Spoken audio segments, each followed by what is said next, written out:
Good morning. It is Tuesday morning. Once again, I'm a little bit later than I'd like to be with the weekly review, but circumstances being what they are, this is when I can do it this week. And very interesting week last week. Looking back at week 4, and we have reached the halfway point of the course, haven't we? Week 4, you had a lot of discussion about what is a favorite institution of a lot of people.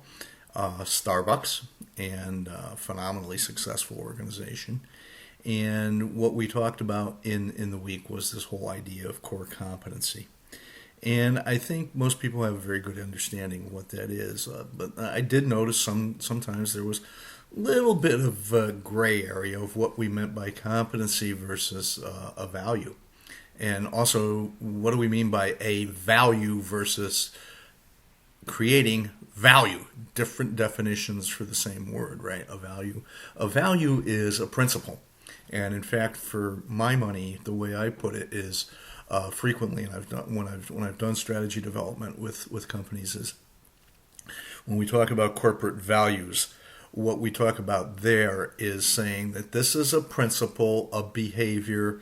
Our president here at Post, John Hopkins, has another phrase that he uses, which is non-negotiable behaviors, which I think is a little bit more explanatory and probably does a better job of it.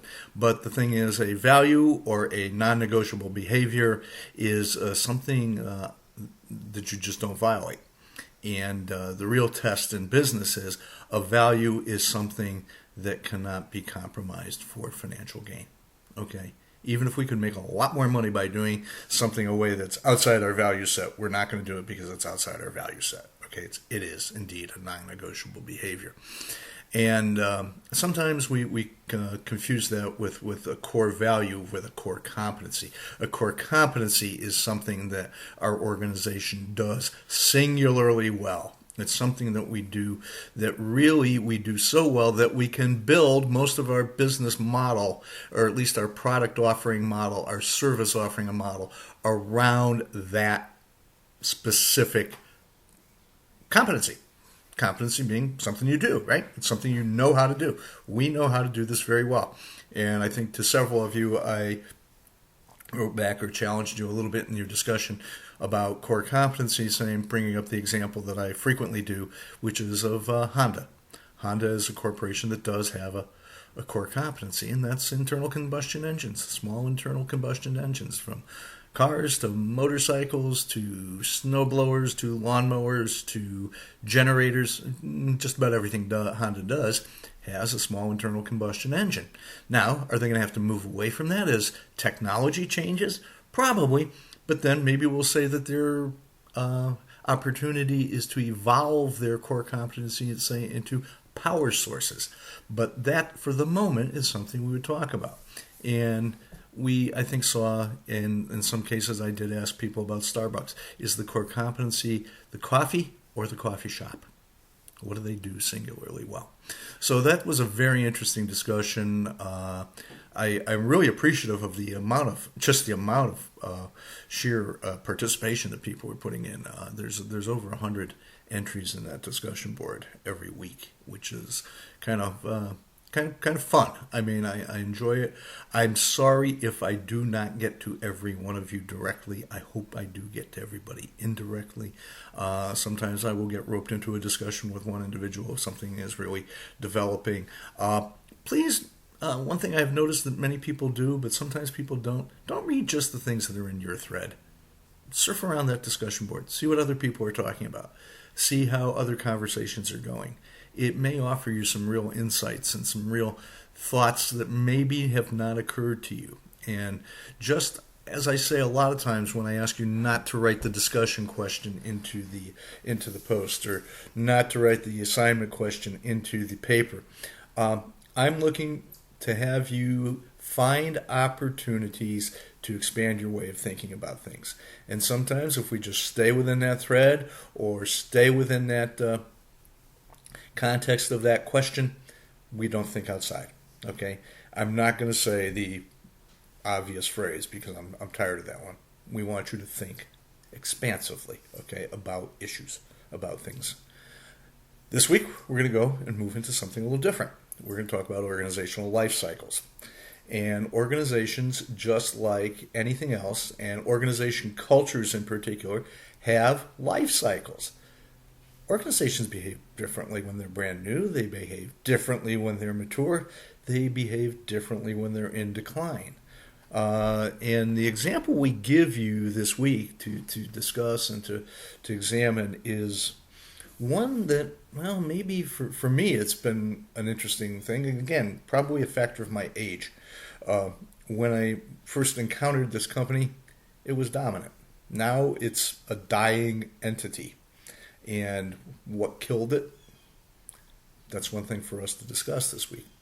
All right, and that's Sears. Sears was a retail giant. At one time, it was the retail giant, right? Now it's struggling to hold on, and I am pretty well convinced that it's just not going to make it.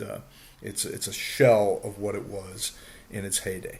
And it's very interesting to read the corporate history, to look at what happened, to look how things have changed, to look how the external forces have come in and literally messed with the business model, and how what the responses have been from a corporate point of view, how things have been done. I think it's something that every once in a while I do think of maybe pulling it out and saying, well, is this relevant anymore? But I think right now, when you see what's happening in real time with other what used to be major retailers, and many, many much newer than Sears, but you go back to what was Sears' great rival, J.C. Penney, just declared bankruptcy. Okay, J. Crew is a newer one, right? Declared bankruptcy. And yet we look at the sales figures that came out during our self-enforced isolation for many of us here, and who's way up? Amazon, Target, Walmart's online business is way up. Okay, these are all adjustments that have been made to fit into a certain set of economic and social conditions. Why couldn't Sears see this coming 25 years ago? What happened? Is it just what I would call a little bit calcification, meaning they got stiff, they got their bones got stiff a long time ago and they couldn't keep up?